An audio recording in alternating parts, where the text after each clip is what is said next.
Hi guys, we're here in our Monarch Waystation. This is Casey here at Colonial Gardens in Phoenixville, Pennsylvania, checking out a buttonbush. And we're zooming in right now because you may or may not be able to see there's a very cute bumblebee checking out this really unique flower on this plant. So again, we're looking at a buttonbush. Buttonbushes are native shrubs here in eastern United States. They are deciduous, which means that they drop their leaves over the winter time. They're really known for this very unique bloom that they get on them. When you take a look at it, it's kind of hard to understand exactly what you're looking at because it doesn't look like blooms off of most flowers. So they have this pincushion cluster of blooms. Within each round bloom cluster is a bunch of very thin tubular blooms, and these flowers provide ample nectar for lots of native wildlife, including bees, which we've got dozens of them on this bush right now, and also hummingbirds and butterflies. So it provides a really great value to wildlife in the area.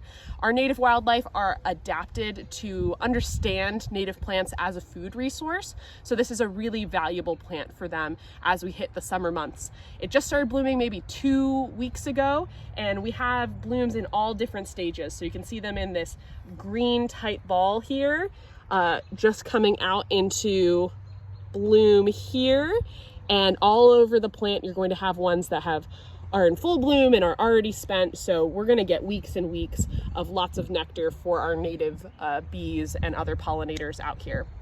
Buttonbush does best in wet sites. That's where you're going to find it in the wild, in these naturalized areas, maybe along stream banks. It's going to bloom best in full sun. So it will tolerate part shade conditions, but you're going to get the most amount of flowers if you give it full sun. It'll tolerate those wet sites. It will also become heat and drought tolerant once it's established over time. But in those first couple months, especially if you don't have a space that has a lot of natural moist soil, you want to make sure that you water it to get established.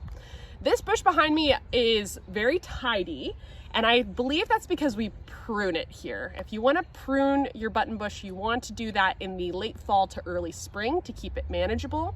There are dwarf varieties that stay really manageable, more in the 4 to 5 foot range. Examples include Sugar Shack from Proven Winners. But in their natural form, buttonbush normally stay between 5 to 8 feet tall. However, if they're really happy, in some circumstances, they can become a 20-foot tree. So it is a plant that you want to plant in a more naturalized area where you're going to give it enough space to grow over time. You would hate to plant it in a space and then realize that it's going to get way too big for that area. So make sure that you're planning it out for a space where it can really grow to a larger size than maybe you're originally anticipating. This one is doing its job here in our Monarch Waystation, where we really prioritize providing pollinators with food. And so it's providing a lot of value here from both a wildlife perspective and from an ornamental perspective. A completely different texture from everything else going on in this space. And it's one that we're going to keep enjoying for the next couple months. So if you want something that's going to be unique for your garden, but also provide a lot of wildlife value, check out Buttonbush.